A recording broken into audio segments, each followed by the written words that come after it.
तो चलें जी स्टार्ट करते हैं। बिस्मिल्लाहिर्रहमानिर्रहीम। आज हम लोगों ने यहाँ पे स्टार्ट लेना है प्रोलेक्टिन से। तो सबसे पहले देखेंगे कि प्रोलेक्टिन आपकी बॉडी में कहाँ से बनता है, फिर इसके फंक्शन क्या है। तो आपने याद रखना है कि जो आपका प्रोलेक्टिन है वो आपके इंटीरियर पिट्यूटरी, जो आपका ग्लैंड है जो हाइपोथैलेमस के नीचे प्रेजेंट होता है, इसके दो पार्ट होते हैं, इंटीरियर एंड पोस्टीरियर। प्रोलेक्टिन आपके इंटीरियर पिट्यूटरी से बनता है। इंटीरियर पिट्यूटरी के अंदर जो प्रोलेक्टिन वाले सेल होते हैं उनको लैक्टोट्रोफ्स बोलते हैं। तो ये सेल क्या करेंगे, सिक्रीट करेंगे प्रोलेक्टिन को। और ये जो आपका प्रोलेक्टिन हार्मोन होता है ये ग्रोथ हार्मोन की तरह मिलता जुलता है, ये आपने याद रखना है। फिर उसके बाद इसके फंक्शन के हैं। आपका जो प्रोलेक्टिन है ये मिल्क प्रोडक्शन में हेल्प करते हैं। तो आपने ये पॉइंट याद रखना है कि इसका मेन फंक्शन क्या होगा, मिल्क की सिंथेसिस करवाना ब्रेस्ट के अंदर आफ्टर डिलीवरी। तो मिल्क प्रोड्यूस कराता है प्रोलेक्टिन, मिल्क को एजेक्ट करवाता है ऑक्सीटोसिन। ये आपका इंपॉर्टेंट एमसीक्यूज है। तो प्रोलेक्टिन मिल्क प्रोड्यूस कराएगा, ऑक्सीटोसिन मिल्क का आपका रिलीज करवाएगा, ठीक है, इसको आउट करेगा। फिर उसके बाद जो प्रोलेक्टिन है ये रिप्रोडक्शन को इनहिबिट करता है। कैसे करते हैं, जब प्रोलेक्टिन का लेवल ज्यादा होता है तो ये जीएनआरएच को इनहिबिट करेगा, जीएनआरएच कम होगा, एफएसएच और एलएच कम होगा। इसकी वजह से अगर फीमेल होगी तो उसमें अगर एफएसएच एलएच नहीं है, एफएसएच नहीं होगा, फोलिकल मेच्योर नहीं होंगे, एलएच नहीं होगा तो ओवुलेशन नहीं होगी। उसकी वजह से फिर फीमेल के अंदर इनफर्टिलिटी होगी। इसी तरह अगर एफएसएच एलएच नहीं होगा तो रिप्रोडक्टिव साइकिल के साथ साथ जो मेंस्ट्रुअल साइकिल है वो भी खराब होगा, तो फीमेल को इमेनोरिया होगा। अगर मेल है, मेल के अंदर आपके पास अगर एफएसएच नहीं होंगे, टेस्टोस्टेरोन नहीं होगा, ठीक है, तो इसके इसकी वजह से फिर क्या होगा, मेल के अंदर आपके पास स्पर्मेटोजेनेसिस कम होगी, लिबिडो डिक्रीज होगा और इरेक्टाइल आपका डिसफंक्शन हो जाएगा। ये आपने याद रखने। फिर उसके बाद जो प्रोलेक्टिन है इसकी रेगुलेशन कैसे होती है, this is very very important MCQs. आपकी बॉडी के अंदर दूसरे पिट्यूटरी हार्मोन्स की तरह जो प्रोलेक्टिन होता है ये नॉर्मली आपकी बॉडी के अंदर अंडर इनहिबिशन होता है, ये आपने याद रखना है। और प्रोलेक्टिन को इनहिबिट कौन करता है, डोपामीन। डोपामीन कहाँ से आता है, हाइपोथैलेमस से आता है। हाइपोथैलेमस डोपामीन रिलीज करता है। ये डोपामीन हाइपोथैलेमस से पिट्यूटरी ग्लैंड में आएगा, किस पाथवे के थ्रू, ट्यूबरो इन्फंडिबुलर पाथवे के थ्रू। और आके ये क्या करेगा, आपके हाइपोथैलेमस से जब डोपामीन बनेगा इंटीरियर पिट्यूटरी के पास आएगा, लैक्टोट्रोप्स के ऊपर काम करेगा, प्रोलेक्टिन के सेक्रेशन को इनहिबिट कर देगा। तो इसका मतलब ये हुआ कि जो डोपामीन है वो आपकी बॉडी के अंदर क्या करता है, प्रोलेक्टिन की रेगुलेशन को कंट्रोल करता है, प्रोलेक्टिन को इनहिबिट करता है, ये आपने याद रखना है। तो डोपामीन का प्रोलेक्टिन के ऊपर ज्यादा इफेक्ट होता है एज कम्पेयर टू टीआरएच, ये आपको बताना चाहिए। फिर उसके बाद ये नेगेटिव, ये आपका जो नेगेटिव फीडबैक है वो भी सारा यहाँ पे लिखा हुआ है, ठीक है, कि नेगेटिव फीडबैक में क्या होता है। आपने ये पॉइंट याद रखना है कि आपकी बॉडी में जब भी प्रोलेक्टिन का लेवल ज्यादा होगा, हाइपोथैलेमस से डोपामीन बनेगा, ये डोपामीन फिर प्रोलेक्टिन की प्रोडक्शन को कम करेगा। तो इसको बोलते हैं नेगेटिव फीडबैक, ये आपने याद रखना है। फिर उसके बाद आपको टीआरएच का इफेक्ट पता होना चाहिए, this is also very very important. जब आपकी बॉडी में टीआरएच का लेवल ज्यादा होता है ये प्रोलेक्टिन के सिक्रीशन को ज्यादा करते हैं। तो टीआरएच ज्यादा होगा, प्रोलेक्टिन ज्यादा होगा, इसीलिए हाइपोथायराइडिज्म में जब T3 T4 कम होता है, टीआरएच का लेवल ज्यादा होता है, तो प्रोलेक्टिन का लेवल बढ़ जाता है। तो अगर प्रोलेक्टिन का लेवल ज्यादा होगा तो फीमेल को ग्लेक्टोरिया, एमनोरिया और हाइपर प्रोलेक्टिनीमिया होगा। तो अगर एग्जाम में पूछा जाए हाइपोथायराइडिज्म के अंदर हाइपर प्रोलेक्टिनीमिया कैसे होता है तो ये पता होना चाहिए। फिर उसके बाद है प्रोलेक्टिन लेवल ज्यादा होने की क्या काजेज हैं, एक प्रेगनेंसी है। क्यों, प्रेगनेंसी में एस्ट्रोजन लेवल ज्यादा होता है, ये प्रोलेक्टिन प्रोडक्शन को ज्यादा करेगा। सो प्रेगनेंसी में एस्ट्रोजन ज्यादा होगा, ये प्रोलेक्टिन की प्रोडक्शन को ज्यादा करेगा। This is the mechanism. फिर अगर निप्पल स्टिमुलेशन या ब्रेस्ट फीडिंग करेंगे तो बेबी जब निप्पल को सक करेगा हाइपोथैलेमस से, आपका जो डोपामीन है वो क्या बनता है, एक तरह से कम बनता है और प्रोलेक्टिन की सिक्रीशन ज्यादा होगी। तो ये पॉइंट आपने याद रखना है कि निप्पल स्टिमुलेशन या ब्रेस्ट फीडिंग के अंदर क्या होता है, जब बेबी निप्पल को सक करेगा हाइपोथैलेमस से डोपामीन कम बनेगा, प्रोलेक्टिन सिक्रीशन ज्यादा होगी, जिसको ओवरऑल रिजल्ट मिल्क प्रोडक्शन ज्यादा होगी, ये आपने याद रखना है। फिर उसके बाद अगर चेस्ट वाल इंजरी हो, जिस तरह हर्पीज जोस्टर, ट्रोमा या सर्जरी है, तो ये भी आपके न्यूरल पाथवेज को स्टिमुलेट करते हैं जिससे प्रोलेक्टिन सिक्रीशन ज्यादा होती है। फिर उसके बाद वो ड्रग्स जो डोपामीन को ब्लॉक करती हैं, फॉर एग्जांपल मेटाक्लोपेरामाइड, एंटीसाइकोटिक है, हालोपेरिडोल या रेस्पेरिडोल, ये आपके डोपामीन को ब्लॉक करती हैं। डोपामीन ब्लॉक होगा, प्रोलैक्टिन इनहिबिट नहीं होगा, प्रोलैक्टिन का लेवल ज्यादा होगा। फिर इसी तरह रीनल फेलियर है। रीनल फेलियर में किडनी का नॉर्मल काम है प्रोलैक्टिन को क्लियर करना, रीनल फेलियर होगा, प्रोलैक्टिन क्लियर नहीं होगा, प्रोलैक्टिन का लेवल ज्यादा हो जाएगा, ये आपने याद रखना है। फिर उसके बाद कौन सी ड्रग्स हैं जो प्रोलैक्टिन को अफेक्ट करती हैं, उसमें डोपामीन एगोनिस्ट है। फॉर एग्जांपल अगर एक ड्रग जाके प्रोलैक्टिन को अगर एक ड्रग आप देते हो जाके डोपामीन को स्टिमुलेट करती है, उसको डोपामीन एगोनिस्ट बोलते हैं। तो अगर डोपामीन ज्यादा होगा प्रोलैक्टिन कम हो जाएगा। तो इसका मतलब ये है कि अगर एक बंदे को हाइपर प्रोलैक्टिनीमिया है, आप उसको डोपामीन एगोनिस्ट ड्रग दोगे जिसमें ब्रोमोक्रिप्टिन कैबोरगोलिन है, तो ये ड्रग देने से क्या होगा, डोपामिन रिसेप्टर एक्टिवेट होंगे, प्रोलैक्टिन कम बनेगा। तो इसीलिए प्रोलैक्टिनीमिया, हाइपर प्रोलैक्टिनीमिया, ग्लैक्टोरिया, इन कंडीशन में आप ये वाली ड्रग यूज करोगे। फिर उसके बाद डोपामिन एंटागोनिस्ट है, ये ड्रग प्रोलैक्टिन के लेवल को ज्यादा करेंगी। क्यों? फॉर एग्जांपल अगर आपने किसी को मेटाक्लोपेरामाइड दिया, एंटीसाइकोटिक दिया, डोपामिन ब्लॉक हो जाएगा, डोपामिन नहीं बनेगा, डोपामिन नहीं बनेगा, प्रोलैक्टिन इनहिबिट नहीं होगा, प्रोलैक्टिन का लेवल ज्यादा हो जाएगा। और अगर बॉडी में प्रोलैक्टिन ज्यादा होगा, तो अगर वो फीमेल है उसमें ग्लैक्टोरिया होगा, मिल्क ज्यादा डिस्चार्ज होगा, ब्रेस्ट फीडिंग नहीं भी फीमेल करवा रही फिर भी मिल्क डिस्चार्ज होगा। फिर उसके बाद एमनोरिया, क्योंकि जीएनआरएच इनहिबिट होगा, इनफर्टिलिटी होगी, क्योंकि अगर जीएनआरएच नहीं है, एफएसएचएलएच नहीं है, फोलिकल मेच्योर नहीं होंगे, ओवुलेशन नहीं होगी, इनफर्टिलिटी होगा। फिर इसी तरह आपका एस्ट्रोजन भी कम होगा, क्योंकि एफएसएचएलएच नहीं होंगे, एस्ट्रोजन प्रोडक्शन कम होगी। उससे फिर फीमेल में या मेल में ओस्टियोपेरोसिस होगा। अगर वो मेल है तो मेल में ब्रेस्ट लार्ज होगी, gynecomastia कहलाएगा, लिबिडो कम होगा, इरेक्टाइल डिसफंक्शन होगा और इनफर्टिलिटी होगी। ये सारे के सारे सिम्टम यूजली स्पर्मेटोजेनेसिस कम होने से आते हैं, ये आपने याद रखना है। तो most important inhibitor of prolactin क्या है? Dopamine, hormone that increase prolactin, TRH. कौन सी ड्रग है जो प्रोलैक्टिनोमा के लिए आप यूज करते हैं? ये सारे एमसीक्यूज ऐड करने का मकसद सिर्फ इतने, आप लोग बाद में ये वन लाइनर एमसीक्यूज पढ़ने हैं आप लोगों ने पीडीएफ के अंदर। तो ये आपके प्रोलैक्टिन से रिलेटेड चीजें थी। उसके बाद हमारा आता है ग्रोथ हार्मोन, ग्रोथ हार्मोन या स्मेटोट्रोफिन। तो अगेन ग्रोथ हार्मोन कहाँ से बनता है? इंटीरियर प्यूटरी। इंटीरियर प्यूटरी में कौन से सेल्स हैं? स्मेटोट्रोफ्स हैं, ठीक है, जिसको स्मेटोट्रोफिन भी बोलते हैं। तो इंटीरियर प्यूटरी से बनेगा, बन के आके आपकी बॉडी में काम करेगा। अब ग्रोथ हार्मोन दो तरह से काम करता है, डायरेक्टली और इनडायरेक्टली। पहले देखते हैं इसका इनडायरेक्ट एक्शन, जो कि मोस्ट ग्रोथ इफेक्ट है, मतलब आपकी बॉडी में ये जो ग्रोथ होती है it is indirect effect. Growth hormone बन के आपके लिवर के पास जाएगा, लिवर में जाके इंसुलिन ग्रोथ फैक्टर 1 बनाएगा, जिसको स्मेटोमीडियन सी भी बोलते हैं। ठीक है, तो जब ग्रोथ हार्मोन ज्यादा होगा लिवर के पास जाएगा, लिवर से क्या बनेगा? IGF-1, ये ज्यादा बनेगा, तो आपकी बोन और टिश्यू ग्रोथ ज्यादा होगी। तो ये बात आपने याद रखनी है। तो IGF-1 जो होते हैं ये आपकी ग्रोथ को प्रमोट करते हैं, ये आपने चीज याद रखनी है। फिर ग्रोथ हार्मोन की रेगुलेशन कैसे होती है? तो आपने याद रखना है कि आपके हाइपोथैलेमस से क्या बनता है? Growth hormone releasing hormone. ये बन के आएगा इंटीरियर पिट्यूटरी के पास, इंटीरियर पिट्यूटरी में होंगे स्मेटोट्रोफ्स, वो क्या रिलीज करेंगे? Growth hormone. अच्छा, कौन सी कंडीशंस है ग्रोथ हार्मोन को ज्यादा करती हैं? स्लीप है, यूजली डीप स्लीप होती है, क्योंकि इसमें हाईएस्ट सिक्रीशन होती है आपके ग्रोथ हार्मोन की। हाइपोग्लाइसीमी है, जब ब्लड ग्लूकोज लेवल कम होगा ग्रोथ हार्मोन सिक्रीट होगा। स्ट्रेस है, प्यूबर्टी है, ठीक है, क्योंकि जब प्यूबर्टी में आपके सेक्स स्टीरॉयड हार्मोन ज्यादा होते हैं तो ग्रोथ हार्मोन के सिक्रीशन को ज्यादा करते हैं।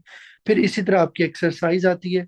सो all these are the conditions in which in your body growth hormone level is going to increase. तो ये सारी काजेज आपने इसमें कह लें कि काजेज तो नहीं कह सकते, but these are the factors which are going to increase the growth hormone.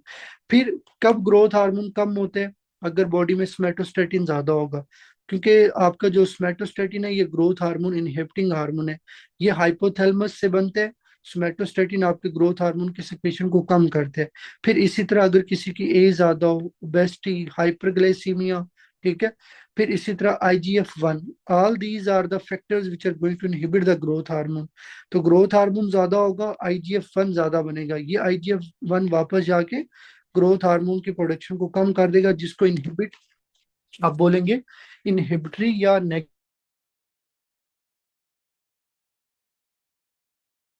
अगर आपकी बॉडी में ग्रोथ हार्मोन बने, इसके फंक्शन क्या होंगे? सबसे पहले अगर हम बोन की बात करें, तो आपका जो ग्रोथ हार्मोन है ये जब बनता है आपकी बॉडी में, इंसुलिन ग्रोथ फैक्टर 1 बनेगा। ये जो इंसुलिन ग्रोथ फैक्टर 1 है ये जाके आपकी बोन के अंदर कॉन्ड्रियन जो सल्फेट इसकी फॉर्मेशन को ज्यादा करेगा, कोलेजन सिंथेसिस को ज्यादा करेगा, डीएनए और आरएनए सिंथेसिस को ज्यादा करेगा, सेल साइज और नंबर को ज्यादा करेगा, जिससे ओवरऑल आपकी बोन की लॉन्गिट्यूडनल ग्रोथ ज्यादा होगी और बच्चे में हाइट ज्यादा हो जाएगी। अगर मसल की बात करें तो जो आपका ग्रोथ हार्मोन है ये क्या करता है, आपकी बॉडी में इंसुलिन ग्रोथ फैक्टर 1 बनाता है जो जाके अमाइनो एसिड की अपटेक, प्रोटीन सिंथेसिस और मसल मैस को ज्यादा करता है, जिससे मसल हाइपरट्रोफी होगी। अगर फैट टिश्यू की बात करें तो आपने याद रखना है ग्रोथ हार्मोन डायबिटोजेनिक है। ये आपको डायबिटीज करवा सकता है। कैसे? ये लाइपोलाइसिस को ज्यादा करता है, ग्लूकोज अपटेक को कम करता है। ग्लूकोज अपटेक कम होगी, ब्लड में ग्लूकोज का लेवल ज्यादा होगा, हाइपरग्लाइसीमिया होगा। It is because of growth hormone, that's why it is called growth hormone is diabetogenic. तो ये आपने याद रखना है। फिर यही बात लिखी हुई है कि ग्रोथ हार्मोन डायबिटोजेनिक क्यों है, क्योंकि जो ग्रोथ हार्मोन है ये इंसुलिन को काम नहीं करने देता। इंसुलिन काम नहीं करेगा, ग्लूकोज अपटेक नहीं होगा, ब्लड में ग्लूकोज का लेवल ज्यादा हो जाएगा। फिर उसके बाद आपकी बॉडी में ग्रोथ हार्मोन का लेवल कब ज्यादा होता है? जब किसी बंदे को पिट्यूटरी ग्लैंड का एडिनोमा हो। ठीक है।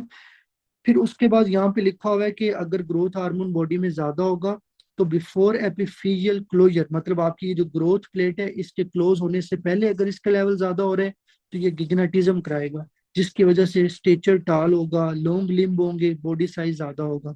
अगर ये ग्रोथ प्लेट क्लोज होने के बाद ज्यादा होगा उसकी वजह से एक्रोमगैली होगा। एक्रोमगैली में क्या होता है, हैंड इनलार्ज होंगे, फीट इनलार्ज होंगे, आपका जॉ प्रोट्रूड हो जाएगा जिसको प्रोगेंथिज्म बोलते हैं, फेशियल फीचर आपके कोर्स होंगे, टंग इनलार्ज होगी, मैक्रोग्लोसिया, डायबिटीज होगी, हाइपरटेंशन होगी। ये आपने याद रखने। तो ये सारी आपको चीजें पता होनी चाहिए। तो सिंपल याद रखिए, गिग्नेटिज्म बच्चों में, एक्रोमगैली आपके अडल्ट के अंदर होगा।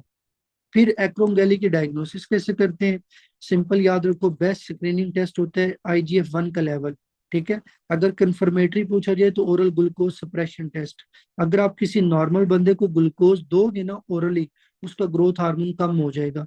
लेकिन जिस बंदे को एक्रोमगैली है अगर आप इसको ग्लूकोज दोगे तो ग्रोथ हार्मोन का लेवल कम नहीं होगा, ये एलिवेटेड रहेगा। इसको बोलते हैं positive oral glucose suppression test. फिर उसके बाद आती है ट्रीटमेंट के, ग्रोथ हार्मोन ज्यादा है इसमें क्या ट्रीटमेंट है? आप मरीज को स्मेटोस्टेटिन एनालॉग दो, क्योंकि स्मेटोस्टेटिन ग्रोथ हार्मोन को कम करते हैं। तो ऑक्ट्रियोटाइड या लेनरियोटाइड ये क्या करते हैं, ये स्मेटोस्टेटिन एनालॉग होते हैं, ग्रोथ हार्मोन के सिक्रेशन को कम करते हैं। फिर इसके साथ आप सर्जरी भी कर सकते हो, जिसमें प्राइमरी एडिनोमा को आपने क्या करना है, रिसेक्ट करना है। ये आपने याद रखना है। So these are the important MCQs related to growth hormone. और आपके एग्जाम के अंदर अगर आप पास्ट पेपर देखोगे ना, मोस्टली ये ज्यादा इन्हीं में से क्वेश्चन पूछे गए हैं। तो ये आपने याद रखने। फिर ये मैंने कल आप लोगों को पढ़ा दिया था ADH, ये वेजोप्रेसिन है, लेकिन यहाँ पे रिपीट करवा देता हूँ कि ADH आपका बेसिकली बनता कहाँ से है? आपने याद रखना है, ये बनेगा हाइपोथैलेमस। ठीक है। सुप्रा ऑप्टिक न्यूक्लियस से, और पैरावेंट्रिकुलर न्यूक्लियस बनाता है ऑक्सीटोसिन। तो सुप्रा ऑप्टिक न्यूक्लियस हाइपोथैलेमस में होगा जो क्या करेगा, ADH बनाएगा, फिर ये आके पोस्टीरियर पिट्यूटरी में स्टोर होगा।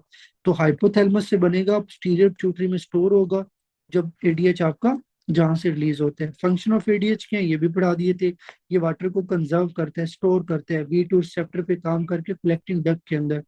ADH होगा, V2 रिसेप्टर पे काम करेगा, एक्वा 2 प्रोटीन चैनल इंसर्ट होंगे, वाटर की एब्जॉर्प्शन ज्यादा होगी, जिससे यूरिन वॉल्यूम कम होगा, यूरिन कंसंट्रेशन ज्यादा होगी। क्यों? क्योंकि भाई यूरिन में से आप वाटर निकाल रहे हो तो वाटर लेवल कम होगा, यूरिन वॉल्यूम कम हो जाएगा, लेकिन कंसंट्रेशन बढ़ जाएगी। फिर मैंने आप लोगों को ये भी पढ़ाया था कि ये ब्लड वेसल के ऊपर काम करता है V1 रिसेप्टर के थ्रू। तो ADH ज्यादा होगा, V1 रिसेप्टर पे काम करेगा, वेजो कंस्ट्रिक्शन कराएगा, ब्लड प्रेशर ज्यादा हो जाएगा, जिसकी वजह से इसको वेजो प्रेसिंग भी बोलते हैं। ये वेसल को प्रेस करता है, कंस्ट्रिक्ट करवाते हैं। फिर ADH कब बनता है? ADH आपकी बॉडी में तब बनेगा जब प्लाज्मा ऑस्मोलैरिटी ज्यादा होगी। ठीक है। सीरम ऑस्मोलैरिटी ज्यादा होगी। सीरम ऑस्मोलैरिटी का मतलब होता है अगर आपकी बॉडी में सल्यूट्स की कंसंट्रेशन ज्यादा है, सोडियम, पोटाशियम, मैग्नीशियम, ठीक है, तो ADH ज्यादा बनेगा। तो यहाँ पे लिखा हुआ है कि आपकी प्लाज्मा ऑस्मोलैरिटी कब ज्यादा होती है, जब बंदे को डिहाइड्रेशन हो या साल्ट इंटेक ज्यादा हो। फिर उसके बाद इसी तरह डिहाइड्रेशन में क्या होता है, हाइपोवोलेमिया होता है, ब्लड वॉल्यूम कम होगा, ADH की सिक्रेशन क्या होगी, ज्यादा होगी। और इसकी एग्जांपल है, हाइपोवोलेमिया कब हो सकता है, हेमरेज में या सीवियर डिहाइड्रेशन में, ये आपने याद रखना है। जब आपका एडीएच बनेगा ये किडनी पे जाएगा, किडनी के ऊपर जाके ये एक्वा प्रोटीन को इंसर्ट करेगा, वाटर ये अब्जॉर्ब होगा, यूरिन वॉल्यूम कम और यूरिन ऑस्मोलैरिटी ज्यादा हो जाएगी। फिर ये मैंने आप लोगों को पढ़ा दिया था डायबिटीज इंसिपिडस का टॉपिक, ये आप लोगों ने काइंडली खुद इधर से जो है ना वो रिवाइज करना है कि डायबिटीज इंसिपिडस के अंदर इसकी जो है ना वो क्या चेंजेस आती हैं। और ये सारी ट्रीटमेंट भी आप लोगों को मैंने पढ़ा दी थी कि आप लोगों ने सेंट्रल और नेफ्रोजेनिक को कैसे जो है ना वो डिफ्रेंशिएट करना है। तो ये आपके कुछ इंपॉर्टेंट एमसीक्यूज भी इस पीडीएफ के अंदर ऐड किए हुए हैं, क्योंकि आप लोगों ने लाजमी इधर से देख लेने हैं कि आपके पास सेंट्रल डायबिटीज, सेंट्रल जो डायबिटीज इंसिपिडस है उसमें क्या ट्रीटमेंट है, नेफ्रोजेनिक है उसमें क्या ट्रीटमेंट है। तो ये सारी चीजें आपको इसमें पता होनी चाहिए। उसके बाद नेक्स्ट आपका हार्मोन आता है कोर्टिसोल।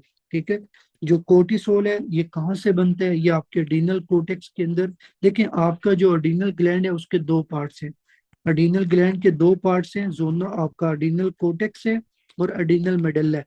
एड्रीनल कोर्टेक्स को फर्दर तीन पार्ट्स में डिवाइड किया गया है, zona glomerulosa, zona fasciculata, zona reticularis. Zona glomerulosa aldosterone बनाते हैं, फेसिकुलेटा कोर्टिसोल बनाते हैं, रेटिकुलरिस आपके एंड्रोजन ये जो सेक्स हार्मोन होते हैं, और एड्रीनल मेडल्ला आपका एपिनेफ्रीन और नोर एपिनेफ्रीन बनाते हैं। हमारा यहाँ पे टॉपिक है कोर्टिसोल, तो हम यहाँ कोर्टिसोल को पिक करेंगे। कोर्टिसोल बनता है जोना फेसिकुलेटा से, ये आपने याद रखने। और जब आपकी बॉडी में कोर्टिसोल बनेगा तो ये आपकी एपिटाइट को ज्यादा करते हैं। एपिटाइट को कैसे ज्यादा करेगा, बेसिकली ये आपके एपिटाइट सेंटर को एक्टिवेट करता है जिससे बंदा फूड इंटेक ज्यादा करेगा। फिर उसके बाद ये आपके ब्लड प्रेशर को ज्यादा करते हैं, ये इंसुलिन की रेजिस्टेंस करवाते हैं, ग्लूकोनियोजेनेसिस करवाएगा, फाइब्रोब्लास्ट की एक्टिविटी को कम करेगा, इम्यून रिस्पॉन्स को कम करेगा, बोन फॉर्मेशन को कम करेगा। ये फंक्शन भाई आपने याद रखने हैं। तो अब बारी बारी यहाँ पे देखते हैं कि कोर्टिसोल ब्लड प्रेशर को कैसे ज्यादा करते हैं। तो देखें आपने एक बात याद रखनी है कि जो कोर्टिसोल होता है ये आपकी बॉडी में कैटेकोलामीन सिंथेसिस को ज्यादा करता है। कैसे, ये आपका नोर एपिनेफ्रिन से एपिनेफ्रिन ज्यादा बनाएगा। कैसे ज्यादा बनाएगा, बेसिकली ये PNMT एंजाइम होता है, ठीक है, जो एडिनल मेडल्ला में होता है, जिसकी मदद से नोर एपिनेफ्रिन से एपिनेफ्रिन ज्यादा बनता है। अगर एपिनेफ्रिन ज्यादा बनेगा तो ऑटोमेटिकली आपकी बॉडी में क्या होगा, एपिनेफ्रिन इंक्रीज होके ब्लड प्रेशर को ज्यादा करेगा। दूसरा जो कोर्टिसोल होता है ये आपके ब्लड वेसल के ऊपर अल्फा वन रिसेप्टर को अपरेगुलेट करते हैं। अगर अल्फा वन रिसेप्टर ज्यादा होंगे इसका मतलब ये है कि आपका जो एपिनेफ्रिन, नोर एपिनेफ्रिन वो ज्यादा काम करेगा, वो ज्यादा काम करेगा तो वेजो कंस्ट्रिक्शन होगा। तो आपने ये पॉइंट याद रखने कि आपका जो कोर्टिसोल है ये क्या करता है, ये आपकी बॉडी के अंदर जो जिन रिसेप्टर्स के ऊपर एपिनेफ्रिन, नोर एपिनेफ्रिन ने काम करना है उसकी सेंसिटिविटी को ज्यादा करता है, रिस्पॉन्स को ज्यादा करता है, उससे ब्लड प्रेशर ज्यादा होगा। थर्ड, ये मिनरलोकोर्टिकाइड की तरह काम करता है कि अगर आपकी बॉडी में कोर्टिसोल ज्यादा है it is going to work as aldosterone. जो एल्डोस्टेरोन होता है उसको मिनरलोकोर्टिकाइड बोलते हैं। ठीक है, तो जो कोर्टिसोल होगा जब वो एल्डोस्टेरोन के रिसेप्टर पे जाके काम करेगा तो वो मिनरलोकोर्टिकॉइड रिसेप्टर की एक्टिवेशन कराएगा, जिससे सोडियम बॉडी में ज्यादा आएगा, सोडियम आएगा, वाटर आएगा, वाटर आएगा तो बंदे को हाइपरटेंशन होगी। So these are the three mechanisms by which cortisol is going to increase the blood pressure. फिर उसके बाद ये इंसुलिन रेजिस्टेंस करवाते हैं। कैसे, कोर्टिसोल को डायबेटोजेनिक हार्मोन बोलते हैं। जो कोर्टिसोल है ये इंसुलिन एक्शन को कम करेगा, ब्लड ग्लूकोज अपटेक कम होगा, ब्लड में ग्लूकोज का लेवल ज्यादा हो जाएगा, इसीलिए कोर्टिसोल क्या करते हैं आपकी बॉडी के अंदर डायबिटीज करवाता है। ये आपने याद रखने। फिर ये ब्लड ग्लूकोज को कैसे ज्यादा करेगा ये भी पता होना चाहिए। फर्स्ट ऑफ ऑल जो कोर्टिसोल है ये आपकी ग्लूकोज ज्यादा बनाता है फ्रॉम नॉन कार्बोहाइड्रेट रिसोर्सेज, जिसको बोलते हैं ग्लूकोनियोजेनेसिस। फिर ये प्रोटीन के ब्रेकडाउन को ज्यादा करता है, प्रोटियोलाइसिस करवाता है, ठीक है, ये आपने याद रखना है, जिससे प्रोटीन टूटेगी। फिर ये लाइपोलाइसिस, फैट की ब्रेकडाउन कराता है। फिर पीछे आपको पढ़ाया कि ये ग्लूकोज यूटिलाइजेशन को कम करता है, टिश्यू के अंदर ग्लूकोज को जाने ही नहीं देगा, तो टिश्यू ग्लूकोज कम यूज करेगा जिससे ब्लड ग्लूकोज लेवल ज्यादा होगा। फिर ये फाइब्रोब्लास्ट की एक्टिविटी को कम करता है। अगर फाइब्रोब्लास्ट काम नहीं करेंगे आपकी वोंड हीलिंग पुअर होगी। क्यों, क्योंकि फाइब्रोब्लास्ट काम नहीं करेगा, कोलेजन नहीं बनेगा, कोलेजन नहीं बनेगा, वोंड हीलिंग डिले हो जाएगी, जिसकी वजह से पर्सन को आपके पास पर्पल स्ट्रेच मार्क बनेंगे स्किन के ऊपर, जिसको स्ट्राया बोलते हैं। ये क्यों बनेंगे, जब कोलेजन स्किन में कम होगा। तो ये आपको ज्यादा कशिंग सिंड्रोम या स्टीरॉइड क्रोनिकली यूज करने में मिलेगा। फिर ये कोर्टिसोल इन्फ्लेमेशन को कम करता है। कैसे? जो कोर्टिसोल होता है ये फास्फोलाइपेज 2 को इनहिबिट करेगा। फास्फोलाइपेज 2 इनहिबिट होगा, एराकिडोनिक एसिड आपका आगे टूटेगा नहीं। ठीक है, एराकिडोनिक एसिड आगे नहीं टूटेगा तो आपके ल्यूकोट्रीन प्रोस्टाग्लैंडिन नहीं बनेंगे। ल्यूकोट्रीन और प्रोस्टाग्लैंडिन नहीं बनेंगे तो इन्फ्लेमेशन कम होगी, पेन कम होगी, स्वेलिंग कम होगी। फिर उसके बाद ये हिस्टामिन रिलीज को ब्लॉक करते हैं। जब मास्ट सेल से हिस्टामिन नहीं बनेगा इसका मतलब है एलर्जिक रिएक्शन बंदे की बॉडी में कम होंगे। फिर उसके बाद ये व्हाइट ब्लड सेल की डिवीजन को कम करते हैं। अब देखो इसको ध्यान से समझना। फॉर एग्जांपल अगर ये टिश्यू है और यहाँ पे न्यूट्रोफिल है, और अगर यहाँ पे एक बैक्टीरिया है, जब बैक्टीरिया आपके टिश्यू को डैमेज करता है तो ये न्यूट्रोफिल आपके ब्लड में से निकल के इस जगह पे आता है, जिसको जिसकी प्रोसेस क्या होता है कि ये जो न्यूट्रोफिल है ये आपके एंडोथेलियम सेल के साथ अटैच करेगा। इसको बोलते हैं व्हाइट ब्लड सेल एडहेजन। तो न्यूट्रोफिल आके इस एंडोथेलियम के साथ अटैच करेगा, फिर उसके बाद यहाँ से निकल के इस इंटरस्टिशियल स्पेस में आएगा। लेकिन ये जो आपका कोर्टिसोल होता है ये न्यूट्रोफिल को एंडोथेलियल सेल के साथ बाइंड नहीं होने देगा, जिसकी वजह से आपके न्यूट्रोफिल आपके ब्लड वेसल को लीव नहीं करेंगे। आपके ब्लड के अंदर न्यूट्रोफिल पड़े रहेंगे, न्यूट्रोफिल का लेवल ब्लड में ज्यादा होगा, जहाँ पे इन्फेक्शन है वहां पे कम होगा, तो न्यूट्रोफिलिया काज कराएंगे। ये आपने याद रखना है। तो ये आपकी इन्फ्लेमेशन वाली जगह पे नहीं आएंगे, ये आपके सर्कुलेशन में रहेंगे। ये बात आपको पता होनी चाहिए। फिर उसके बाद ये इम्यूनो सप्रेशन कराते हैं। This is very very important point कि जो कोर्टिसोल है ये लिम्फोपीनिया, यूजिनोपीनिया, साइटोकाइन को कम करता है। कैसे? स्पेशली इंटरल्यूकिन 2 को कम करके, क्योंकि जो इंटरल्यूकिन 2 होता है ये टी सेल के एक्टिवेशन के लिए जरूरी होते हैं। फिर उसके बाद जो स्टीरॉइड्स होते हैं ये टीबी को एक्टिवेट करते हैं। कैसे? जो ग्लूकोकोर्टिकॉइड है ये सेल मीडिएटेड इम्यूनिटी को कम करेंगे। सेल मीडिएटेड इम्यूनिटी अगर कम होगी तो आपकी बॉडी में जो लेटेंट इन्फेक्शन होती हैं वो एक्टिवेट हो जाएंगी, जिसमें टीबी और कैंडिडा की इन्फेक्शन आती है। इसीलिए ये जो स्टीरॉइड लोग यूज करते हैं उनको कैंडिडा फंगल इन्फेक्शन होता है, टीबी का इन्फेक्शन होता है। फिर जो आपका कोर्टिसोल है ये आपकी बोन फॉर्मेशन को कम करता है। कैसे? कोर्टिसोल ज्यादा होगा, ओस्टियोब्लास्ट कम होंगे, एक्टिविटी कम होगी, ओस्टियोब्लास्ट कम काम करेगा, ओस्टियोप्रोसिस होगी, बोन सही से नहीं बनेगी, बोन सही से नहीं बनेगी, बोन फ्रैक्चर होंगे। तो वो लोग जो क्रोनिक स्टेरॉइड यूज करते हैं उनको बोन फ्रैक्चर इसलिए होते हैं। फिर आपका जो कोर्टिसोल है ये आपकी बॉडी में कैसे मूव करता है? कोर्टिसोल आपकी बॉडी के अंदर ब्लड में बाइंड होता है कोर्टिकोस्टेरॉइड बाइंडिंग ग्लोबुलिन के साथ, जिसको ट्रांसपोर्टिन भी बोलते हैं। और ये आपकी जो कोर्टिसोल आपकी प्रोटीन के साथ बाइंड होता है वो एक्टिव नहीं होता। जो कोर्टिसोल आपकी प्रोटीन के साथ बाइंड नहीं होगा वो क्या होगा? एक्टिव होगा, उसको फ्री कोर्टिसोल बोलते हैं। फिर आपके कोर्टिसोल की ये रेगुलेशन है कि आपकी बॉडी में कोर्टिसोल कैसे रेगुलेट होता है। तो देखें, हाइपोथैलेमस से बनेगा सीआरएच, सीआरएच बन के जाएगा आपके पिट्यूटरी ग्लैंड के पास, पिट्यूटरी ग्लैंड के पास जब सीआरएच जाएगा तो ये जाके बनाएगा एसीटीएच। ये एसीटीएच फिर जाएगा आपके जोना फेसिकुलेटा के पास, जोना फेसिकुलेटा से फिर आपका क्या बनेगा? कोर्टिसोल बनेगा। और इसी तरह अगर कोर्टिसोल ज्यादा बन जाएगा तो ये पीछे जाके सीआरएच और एसीटीएच को भी कम कर सकता है। ये आपने याद रखना है। फिर उसके बाद ये बहुत इंपॉर्टेंट पॉइंट है एसीटीएच और पीओएमसी। बेसिकली आपका जो एसीटीएच होता है ये पीओएमसी से ड्राइव होता है। पीओएमसी क्या है? प्रोपियोमेलेनोकोर्टिन। क्योंकि जो आपका पीओएमसी है ये आपकी बॉडी में एसीटीएच बनाता है, मेलानोसाइट स्टिमुलेटिंग हार्मोन बनाता है, एंडोर्फिन बनाता है। तो अगर एक बंदे की बॉडी में एसीटीएच ज्यादा होगा इसका मतलब है एमएसएच ज्यादा होगा। एमएसएच ज्यादा होगा तो मेलानोसाइट स्टिमुलेटिंग हार्मोन ज्यादा एक्टिव होंगे, उससे आपकी बॉडी में मेलानिन ज्यादा बनेगा, हाइपर पिगमेंटेशन हो जाएगी। तो वो लोग जिनको प्राइमरी एड्रीनल इंसफिशियंसी होती है, इनकी बॉडी में जब एड्रीनल ग्लैंड से कोर्टिसोल नहीं बनता तो इनकी बॉडी में एसीटीएच ज्यादा होते हैं, जिसकी वजह से आपका एमएसएच ज्यादा होगा। एमएसएच ज्यादा होगा तो हाइपर पिगमेंटेशन होती है, जिसको एडिसन डिजीज भी बोलते हैं। ये आपने याद रखना है। फिर कोर्टिसोल कब ज्यादा बनता है? जब कोई बंदा अंडर स्ट्रेस होता है, ये आपने याद रखना है। फिर इसी तरह ट्रोमा है, सर्जरी है, इन्फेक्शन है, इन कंडीशंस में आपका कोर्टिसोल ज्यादा बनेगा। फिर आपका ये सर्केडियन रिदम के साथ एसोसिएटेड होता है। सबसे ज्यादा अर्ली मॉर्निंग बनता है अराउंड 8 AM, और लोएस्ट होता है मिड नाइट। ये आपने याद रखना है। तो इसका मतलब अगर एक बंदा वो क्रोनिकली स्ट्रेस में है, क्रोनिकली स्ट्रेस में होगा कोर्टिसोल ज्यादा बनेगा। ठीक है, ये आपने याद रखना है। और अगर कोर्टिसोल ज्यादा बनेगा ये फिर आपकी बॉडी में एक तो आपके हाइपोथैलेमिक पिट्यूटरी एक्सिस को मतलब डिसरेगुलेट करेगा, आपके इम्यून सप्रेशन को, आपके इम्यून को सप्रेस करेगा, उससे आपकी बॉडी में इन्फेक्शन ज्यादा होगी, आपकी बॉडी में डायबिटीज कराएगा। तो क्रोनिकली स्ट्रेस में जाने से पर्सन की बॉडी में कोर्टिसोल का लेवल ज्यादा होगा। और वैसे भी क्रोनिकली स्ट्रेस आपकी बॉडी के लिए ठीक नहीं है, ये इम्यून को डिसफंक्शन कराएगी, हाइपोथैलेमिक पिट्यूटरी एक्सिस का डिसफंक्शन कराएगी। ये आपने इसमें चीजें याद रखनी है। तो ये बेसिकली आपका था कोर्टिसोल का टॉपिक, ठीक है। ये भी आपकी बीएनएस फिजियो के अंदर या फर्स्ट एड के अंदर ये सारी चीजें लिखी हुई हैं। तो ये आपने यहाँ तक देखना है, ठीक है। अभी जस्ट हम लोग यहाँ पे छोटी सी ब्रेक लेंगे, ठीक है। 5 to 10 मिनट की ब्रेक है, उसके बाद फिर ये पीडीएफ कंप्लीट करेंगे। ये पीडीएफ हमने पूरा करना है, ये बहुत आसान और शॉर्ट है, इसके अंदर कोई इतनी ज्यादा डिफिकल्ट चीजें नहीं है। इसीलिए कोशिश करते हैं कि ब्रेक के साथ इसको जो है ना वो कंप्लीट करें, ताकि आप लोग भी बोर नहीं होंगे। तो अभी जस्ट 5 to 10 मिनट की ब्रेक करते हैं, फिर उसके बाद दोबारा स्टार्ट करेंगे। मीटिंग लिंक आप लोगों ने लीव नहीं करना प्लीज, ये। तो चलेंगे स्टार्ट करते हैं।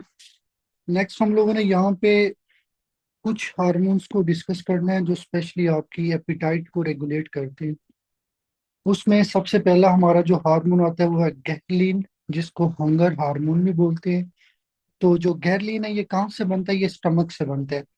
स्टमक से बनने के बाद ये आपकी बॉडी के अंदर क्या करता है? हंगर को ज्यादा करता है, फूड इंटेक को ज्यादा करवाएगा और ग्रोथ हार्मोन के रिलीज को ज्यादा करेगा। या आपने इसका एक्शन याद रखना है। अब बेसिकली जब भी गैरलीन बनता है ये आपकी बॉडी में, जो आपकी एपिटाइट है या जो भूख ज्यादा लगती है वो कैसे होगा, उसका मैकेनिज्म आपको पता होना चाहिए। तो आपने याद रखना है कि जो जब आपकी बॉडी के अंदर ये गैरलीन हार्मोन बनेगा, ये बन के जाता है हाइपोथैलेमस के अंदर, जो लेटरल न्यूक्लियस होता है, जहाँ पे आपका हंगर सेंटर होता है। तो गैरलीन जब बनेगा ये जाएगा हंगर सेंटर के पास, हंगर सेंटर को स्टिमुलेट करेगा, जिससे आपकी एपिटाइट ज्यादा हो जाएगी। और ये आपकी बॉडी में कब ज्यादा बनता है, मतलब ये जो गैरलीन है इसका लेवल कब ज्यादा होता है? फास्टिंग में, स्लीप डेप्रिवेशन में, प्राइडर विले सिंड्रोम के अंदर। ये आपने याद रखना है। तो जो गैरलीन है ये आपको क्या करेगा? हंगर फील करवाएगा।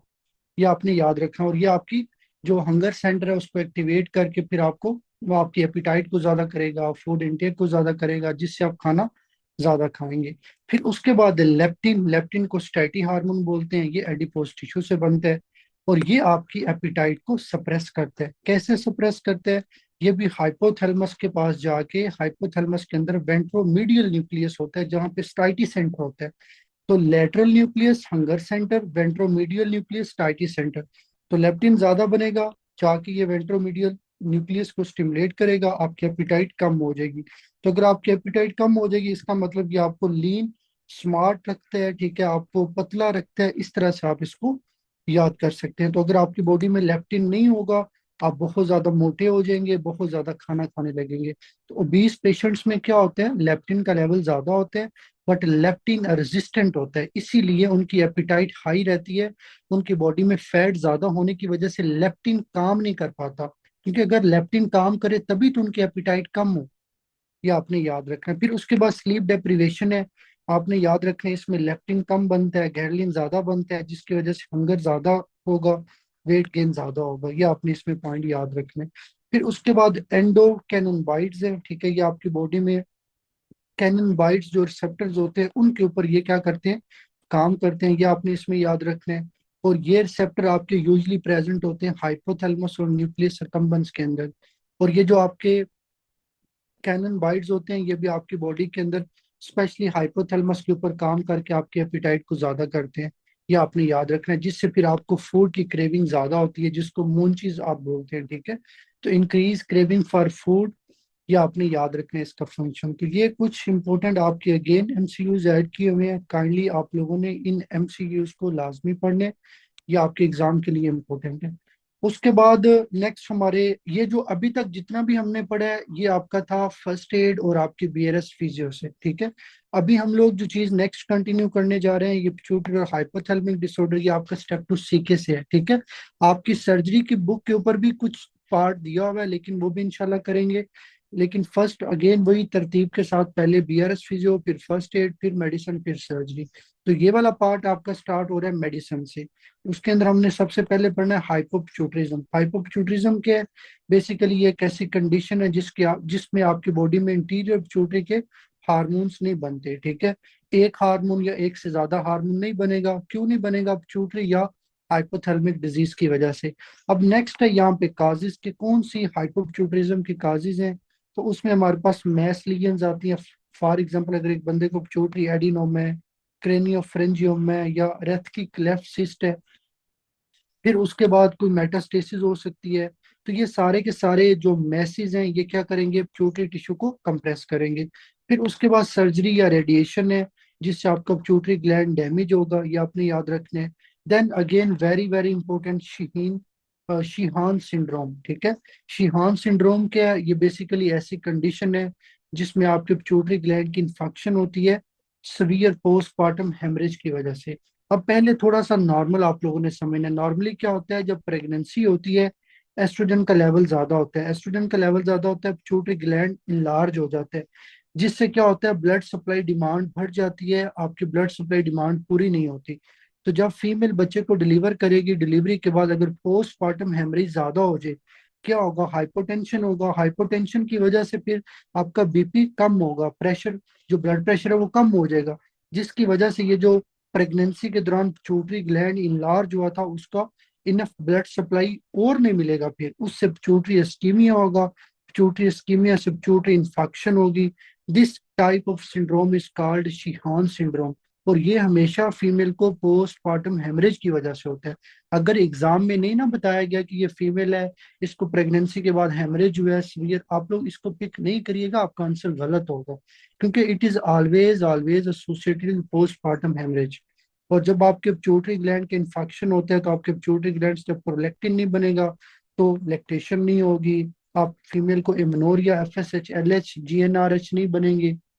फिर उसके बाद फटीक होगी, प्यूबिक एक्सिलरी हेयर नहीं होंगे, हाइपोथायराइडिज्म, एडिनल इनसफिशिएंसी होगी।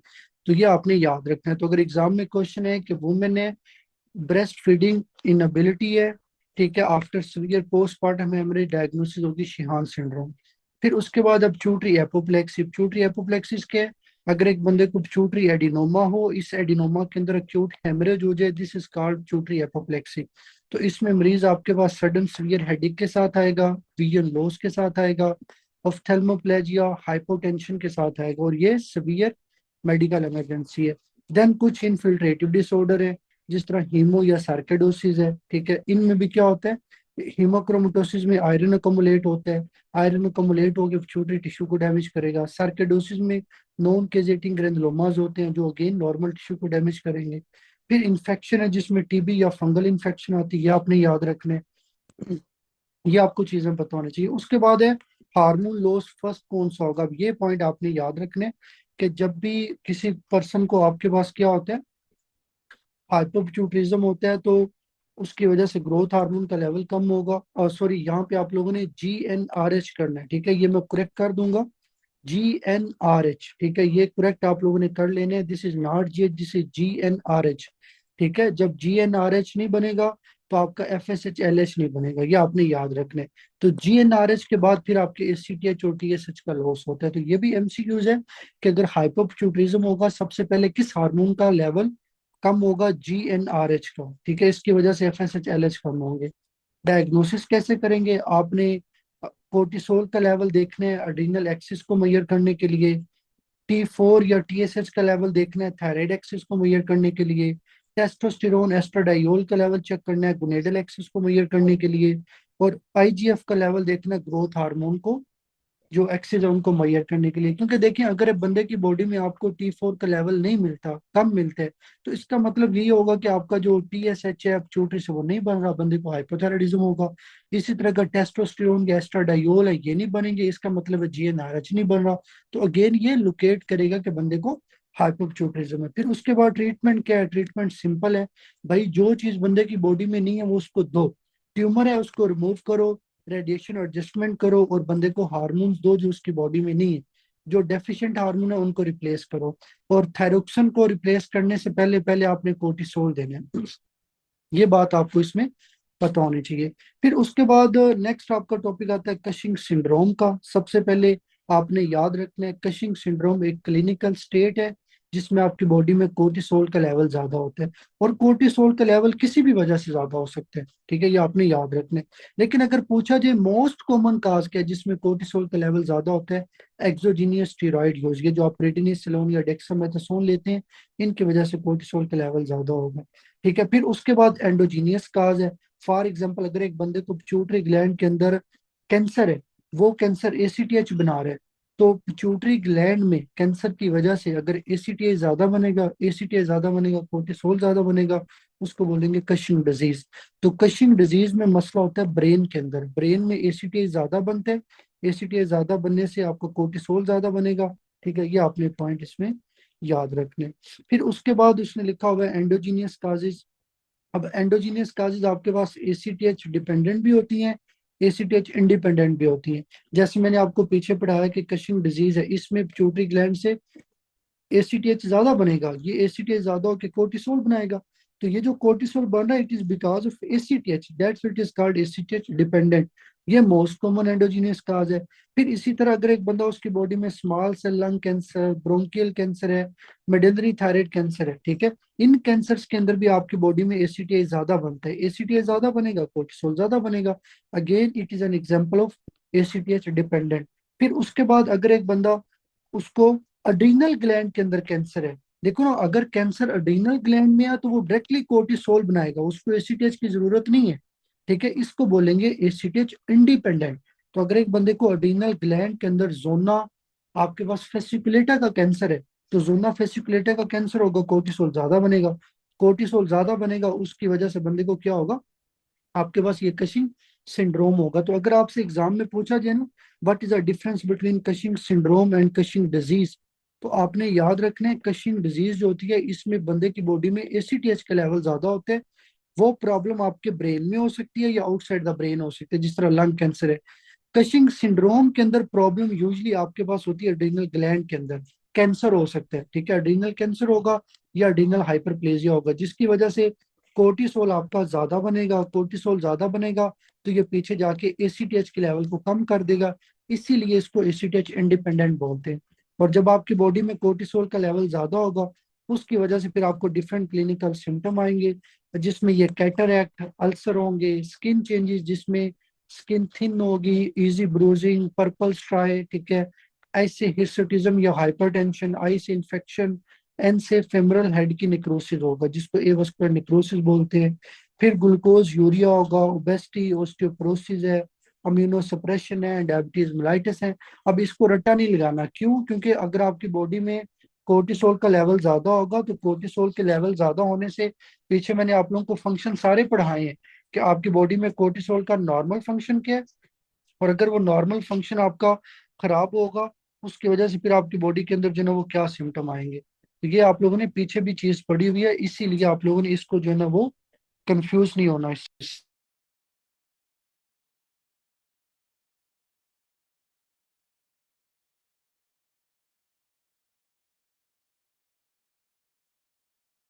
सॉरी यार, यहाँ पे म्यूट हो गया था। तो ये चीज आपको बता रहा था कि अगर आपसे पूछ लिया जाए कि आपकी बॉडी में कोर्टिसोल के ज्यादा होने से क्या सिम्टम आएंगे, तो उसमें ऑलरेडी आप लोगों ने कोर्टिसोल के फंक्शन पढ़े हुए हैं। तो आप सिंपल याद रखो कि अगर कोर्टिसोल ज्यादा होगा, वो जो फंक्शंस थे वो ज्यादा हो जाएंगे, उसकी वजह से फिर पर्सन को ये जो ना वो सारे के सारे क्लिनिकल सिम्टम्स आएंगे। तो अगर बॉडी में कोर्टिसोल ज्यादा है, ये क्या करेगा, फैट की रिडिस्ट्रीब्यूशन कराएगा। फैट की रिडिस्ट्रीब्यूशन से आपका फेस मून टाइप होगा, बेफिलो हम्प होगा, सेंट्रल ओबेसिटी। बेफिलो हम्प क्या होता है, आपको बैक ऑफ नेक पे फैट अकोमोलेटेड मिलेगा। फिर मसल चेंजेस में मसल वीकनेस होगा, स्किन चेंजेस के अंदर स्किन पतली हो जाएगी क्योंकि कोलेजन नहीं बनेगा, कोलेजन नहीं बनेगा। फिर आपके पर्पल स्ट्राई, ये भी आपको पीछे पढ़ा दिया था। इजी ब्रूजिंग होगी, क्यों? क्योंकि आपका कोलेजन नहीं है, आपकी वेसल वीक होगी, तो ब्रूजिंग या ब्लीडिंग के चांसेस ज्यादा होंगे। तो ये सारी आपने चीजें इसमें याद रखनी। फिर उसके बाद है कि डायग्नोसिस ऑफ कशिंग सिंड्रोम, के आपने कशिंग सिंड्रोम की डायग्नोसिस कैसे करनी है, और ये बहुत इंपॉर्टेंट पार्ट है आपके एग्जाम के लिए। देखिए, जब भी कोई मरीज आपके पास कशिंग सिंड्रोम का आता है, या आपके पास मरीज आया उसको कोर्टिसोल ज्यादा होने के सिम्टम, आप सबसे पहले कंफर्म करो इस बंदे को हाइपर कोर्टिसोलिज्म है या नहीं। उसके लिए आपने क्या करना है, मरीज के यूरिन के अंदर फ्री कोर्टिसोल का लेवल देखो, कशिंग सिंड्रोम में उसका लेवल ज्यादा होगा। एक तो ये टेस्ट है। अगर ये नहीं करना, फिर आप मरीज को लो डोज डेक्सामेथासोन दो, ठीक है, 1 mg। अब अगर मैं नॉर्मल बंदे को दूंगा डेक्सामेथासोन तो एसीटीएच कम होगा और कोर्टिसोल का लेवल कम हो जाएगा। लेकिन जिन लोगों को कशिंग सिंड्रोम होता है, जब आप उनको डेक्सामेथासोन दोगे तो कोर्टिसोल सप्रेस नहीं होगा। तो इसका मतलब आपको बंदे की बॉडी के अंदर कोर्टिसोल का लेवल क्या मिलेगा, ज्यादा मिलेगा। जब आपको पता लग गया है कि बंदे की बॉडी का कोर्टिसोल लेवल ज्यादा है, अब हमने ये देखना है कि ये कोर्टिसोल एसीटीएच की वजह से ज्यादा है या एसीटीएच की वजह से नहीं है। तो उसके लिए फिर आपने एसीटीएच का लेवल देखना है। अगर एसीटीएच का लेवल लो है और कोर्टिसोल का लेवल हाई है, तो इसका मतलब बंदे को कशिंग सिंड्रोम होगा, अडीनल ग्लैंड में ट्यूमर होगा। अगर बंदे का एसीटीएच का लेवल हाई है या नॉर्मल है, इसका मतलब है कि एसीटीएच डिपेंडेंट है। तो उसमें फिर आपने पिट्यूटरी ग्लैंड के ट्यूमर या लंग कैंसर वगैरह या एक्टोपिक जो एसीटीएच है उसको रूल आउट करना है। और उसके लिए फिर आप क्या करोगे, पिट्यूटरी ग्लैंड का एमआरआई करोगे, उस पर आपको पता चल जाएगा मरीज को पिट्यूटरी एडिनोमा है या क्या प्रॉब्लम है। अगर पिट्यूटरी एडिनोमा होगा तो वो कशिंग डिजीज है। ठीक है, इसी तरह आपने एक चीज ये याद रखनी है कि जो आपका एमआरआई होता है, अगर तो ये नेगेटिव आए या आपके जो लीजन है वो छोटी है, मतलब आपको नहीं पता चल रहा पिट्यूटरी ग्लैंड के अंदर क्या चीज है, तो फिर आप क्या करोगे, इंफीरियर इंफीरियर पिट्रोजल साइनस सैंपलिंग करोगे या सीआरएच का लेवल देखोगे। ये आपने प्लीज याद रखना है। तो जब आपने ये इंफीरियर पिट्रोजल साइनस सैंपलिंग या सीआरएच का लेवल देखा है, फिर आपने क्या करना है, इसके रिजल्ट्स को कंपेयर करना है। ये आपने चीज याद रखनी है। कंपेयर किसके साथ करना है, आपने पिट्यूटरी वीनस ब्लड को पेरिफेरल ब्लड के साथ कंपेयर करना है। तो अगर आपको central to peripheral ACTH gradient, मतलब ये है कि पिट्यूटरी जो वीनस सैंपलिंग उसमें एसीटीएच का लेवल ज्यादा है एज कम्पेयर टू पेरिफेरल, तो इसका मतलब अब पिट्यूटरी ग्लैंड में मसला होगा, इसकी वजह से एसीटीएच का लेवल ज्यादा है, तो कशिंग डिजीज होगी। लेकिन अगर आपका पिट्यूटरी एसीटीएच बराबर है आपके पेरिफेरल एसीटीएच के, इसका मतलब होगा बंदे को टॉपिक जो है ना वो कोई ना कोई काज होगी। तो आपने प्लीज याद रखना है, बाज दफा एग्जाम के अंदर वो आपसे आपको ये एमआरआई का ऑप्शन नहीं भी देता। तो एमआरआई का अगर ऑप्शन ना हो, आपने पिट्यूटरी और जो एक्टोपिक काज उसको देखना है, उसके लिए आप ये इंफीरियर पेट्रोजल साइनस सैंपलिंग भी कर सकते हो। ये आपने चीज याद रखनी। फिर उसके बाद एक और टेस्ट भी है। देखो ये मैंने आपको पीछे पढ़ाया कि जो डेक्सामेथासोन सप्रेशन टेस्ट है, आपने ये हाइपर कोर्टिसोलिज्म के लिए देखना है। अगर आप लो डोज पे नॉर्मल बंदे को देते हो, फॉर एग्जांपल अगर आप मुझे लो डोज डेक्सामेथासोन दोगे, मेरी बॉडी में कोर्टिसोल कम हो जाएगा, ये प्लीज आपने याद रखना है। लेकिन जिनको कशिंग सिंड्रोम है उनमें कम नहीं होगा। अच्छा, अब नेक्स्ट इंपॉर्टेंट एक और भी एग्जाम में क्वेश्चन पूछा जाता है, हाउ टू डिफरेंशिएट, ये आपके पर्सन को जो है वो जो कोर्टिसोल का लेवल ज्यादा है, ये पिट्यूटरी ग्लैंड की वजह से है या एक्टोपिक काज है, उसके लिए आप लोगों ने हाई डोज डेक्सामेथासोन टेस्ट करना है। अब आपने पॉइंट याद रखना है कि अगर हाई डोज डेक्सामेथासोन देने पे एसीटीएच कम हो जाए, इसका मतलब है कि पर्सन को प्रॉब्लम है पिट्यूटरी ग्लैंड के अंदर, उसको कशिंग डिजीज है। अगर मरीज को हाई डोज डेक्सामेथासोन देने पे एसीटीएच का लेवल कम ना हो, इसका मतलब है बंदे को प्रॉब्लम है लंग के अंदर, या कोई भी एक टॉपिक काज हो सकता है जहां से एसीटीएच बढ़ रहा है।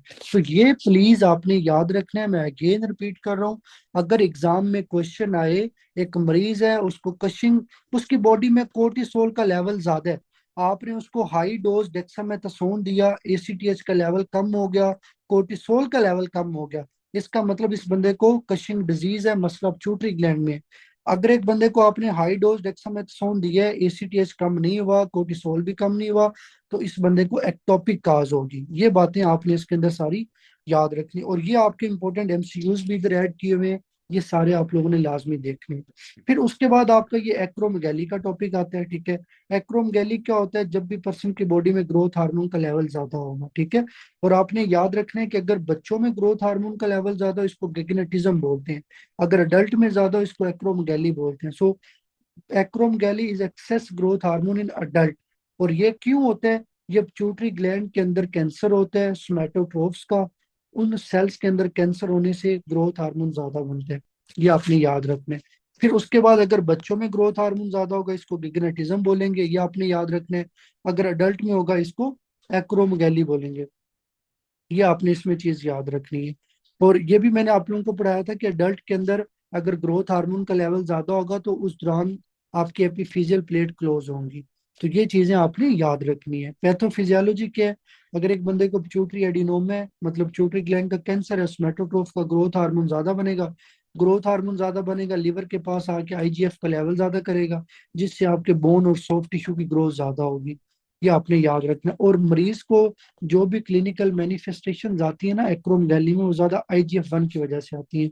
अब क्या क्या सिम्टम्स आएंगे, पर्सन के स्कल की इंलार्जमेंट होगी, स्कल की इंलार्जमेंट की वजह से फ्रंटल बोसिंग होगा, प्रोग्नेथिज्म जा इंलार्ज होगा, टीथ के दरमियान स्पेस बढ़ जाएगी, हैंड और फीट की इंलार्जमेंट होगी, मरीज आपको बोलेगा रिंग साइज बढ़ गया या शू साइज बढ़ गया।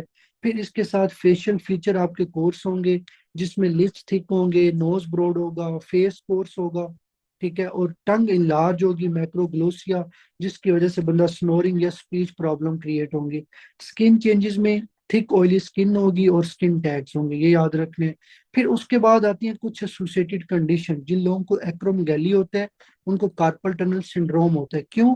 क्योंकि जब आपके सॉफ्ट टिश्यू की ग्रोथ ज्यादा होगी, मीडियन नर्व का कंप्रेशन होगा, जिसकी वजह से टिंगलिंग, नंबनेस और हैंड की वीकनेस होगी। फिर इसी तरह ऑब्स्ट्रक्टिव स्लीप एपनी हो सकता है। क्यों? क्योंकि टंग इनलार्ज होगी, इनलार्ज टंग और सॉफ्ट टिश्यू की हाइपरट्रोफी की वजह से ऑब्स्ट्रक्टिव स्लीप एपनी होगा। फिर टाइप 2 डायबिटीज हो सकता है। ग्रोथ हार्मोन डेबेटोजेनिक, ये पीछे भी पढ़ा दिया है कि ग्रोथ हार्मोन इंसुलिन के रेजिस्टेंस कराता है, हाइपरग्लाइसीमिया होगा, ठीक है, और इसी तरह ये हाइपरटेंशन भी कराएगा। क्यों? क्योंकि जो ग्रोथ हार्मोन है ये बॉडी में सोडियम रिटेन करेगा, वस्कुलर रेजिस्टेंस को ज्यादा करेगा। अगर सोडियम ज्यादा होगा, वाटर ज्यादा आएगा तो हाइपरटेंशन होगा, वस्कुलर रेजिस्टेंस ज्यादा होगी, वेजो कंस्ट्रिक्शन होगा, उससे बीपी बढ़ेगा। फिर उसके बाद कार्डियोमायोपैथी के चांसेस ज्यादा होंगे, जिसकी वजह से कार्डियोमैगली या हार्ट फेलियर हो सकता है। और ये most common cause of death है एक्रोमगैली के अंदर, कार्डियोवास्कुलर डिजीज की। अगर आपसे एग्जाम में पूछा जाए कार्डियोवास्कुलर डिजीज की वजह से जो एक्रोमगैली में डेथ होती है उसकी मोस्ट कॉमन काज क्या है? कार्डियोमायोपैथी। फिर इन लोगों को क्लोन कैंसर का रिस्क ज्यादा होता है because of clone polyps. Clone polyp ज्यादा बनेंगे, क्लोन कैंसर के चांसेस ज्यादा है। फिर इन लोगों में अर्थराइटिस के सिम्टम के चांसेस ज्यादा होंगे, ये आपने याद रखने। आपके पास की अगर टिश्यू ग्रोथ ज्यादा होगी तो उसकी जॉइंट्स का डैमेज होगा, ठीक है, जिसको अर्थराइटिस बोलेंगे, ये आपने याद रखने। फिर उसके बाद मरीज को विजुअल फील्ड डिफेक्ट होगा कि जो प्यूटरी एडिनोमा या आपकी ऑप्टिक क्याज्मेटा को कंप्रेस करेगा, जिसकी वजह से बंदे को बाई टेम्पोरल हेमियानोपिया होगा। मतलब ये है कि जो टेम्पोरल विजुअल फील्ड है वो दोनों आंखों में चली जाएगी। तो अगर एग्जाम में क्वेश्चन आए कि what is the cause of bitemporal hemianopia, तो अगर उसमें पिट्यूटरी ग्लैंड का ट्यूमर हो, ग्रोथ हार्मोन प्रोड्यूस करने वाला, वो आप पिक कर सकते हो, या वैसे पिट्यूटरी एडिनोमा दिया होगा वो आप पिक कर सकते हो। डायग्नोसिस कैसे करनी है? सबसे पहले आपने आईजीएफ का लेवल देखना है। अगर आईजीएफ का लेवल ज्यादा है इसका मतलब एक्रोमेगैली है, ठीक है। आपने प्लीज याद रखना है ग्रोथ हार्मोन का लेवल नहीं चेक करना, ये अल्टरनेट होता रहता है, ये फ्लक्चुएट होता रहता है, डेट्स वाई ये मेजर नहीं करते। अच्छा, जब आपको आईजीएफ का लेवल ज्यादा मिले फिर आपने कंफर्म करना है डिजीज को, उसके लिए आप ओरल ग्लूकोज सप्रेशन टेस्ट करेंगे। और ये मैंने पीछे भी पढ़ा है, अगर फॉर एग्जांपल आप मुझे ग्लूकोज देते हो मेरी बॉडी में ग्रोथ हार्मोन का लेवल कम हो जाएगा। एक्रोमेगैली में कैंसर होता है, तो कैंसर बॉडी रूल को फॉलो नहीं करता। आप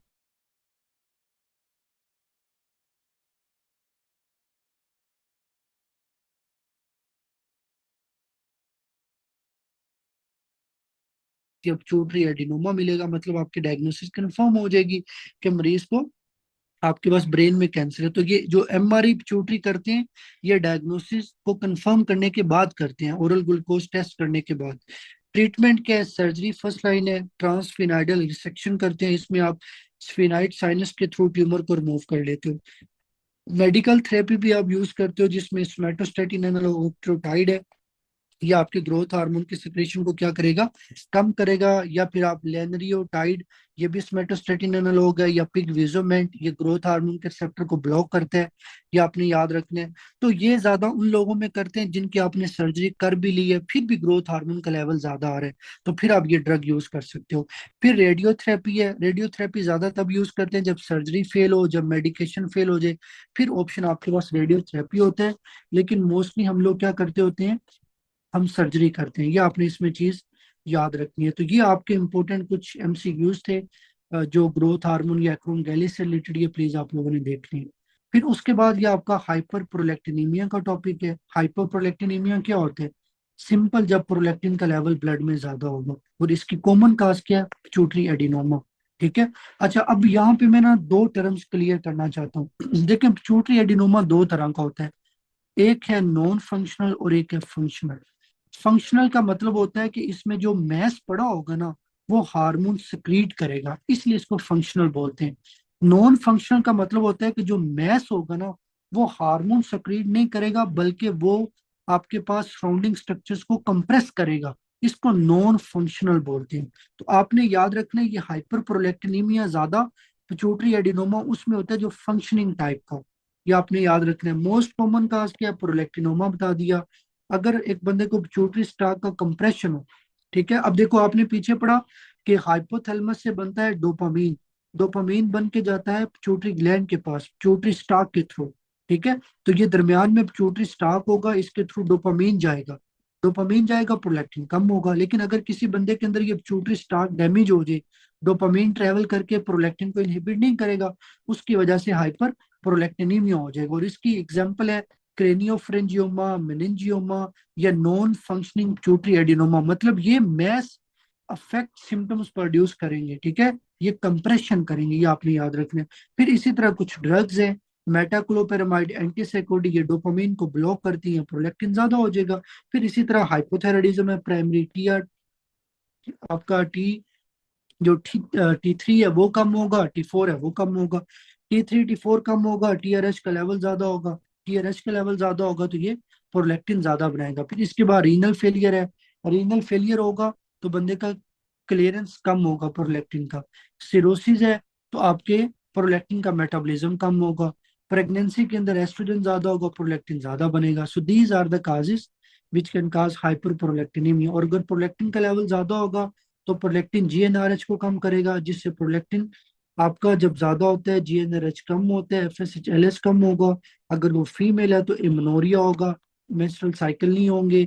ग्लैक्टोरिया, मिल्क डिस्चार्ज होगा, हालांकि फीमेल ब्रेस्ट फीडिंग नहीं भी करा रही। इनफर्टिलिटी होगी एनोवुलेशन की वजह से। अगर मेल है तो लिबिडो कम होगा, इरेक्टाइल डिसफंक्शन, इनफर्टिलिटी, ग्नाइकोमेस्टिया होगा, ठीक है। और अगर वो नॉन फंक्शनिंग है तो मैस अफेक्ट सिम्टम आएंगे। बंदे को हेडिक होगा, बाई टेम्परल हेमियोनोपिया होगा, ऑप्टिक नर्व के कंप्रेशन की वजह से। डायग्नोसिस कैसे करते हैं, सीरम प्रोलैक्टिन लेवल को चेक करेंगे। प्रोलैक्टिन का लेवल 200 से ज्यादा होगा, इसका मतलब प्रोलैक्टिनोम है। फिर आपने प्रेगनेंसी टेस्ट भी करना है, क्योंकि प्रेगनेंसी में भी प्रोलैक्टिन का लेवल ज्यादा हो सकता है। तो आपने प्रेगनेंसी को लाजमी रूल आउट करना है, ठीक है। ये चीज आपको बता होनी चाहिए। फिर आपने जब प्रोलैक्टिनोमा कंफर्म कर लिया, फिर आप लोकेशन के लिए एमआरआई करोगे, उस पर आपको सेलर मैस मिलेगा।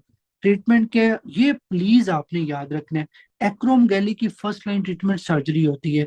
हाइपर प्रोलैक्टिनीमिया की ट्रीटमेंट फर्स्ट लाइन मेडिकल होती है। डोपामीन एगोनिस्ट दो, जिसमें कैबरगोलिन या ब्रोमोक्रिप्टिन है, ये डोपा रिसेप्टर को और डोपामीन रिसेप्टर को स्टिमुलेट करेंगे, प्रोलैक्टिन कम बनेगा, ट्यूमर साइज कम हो जाएगा।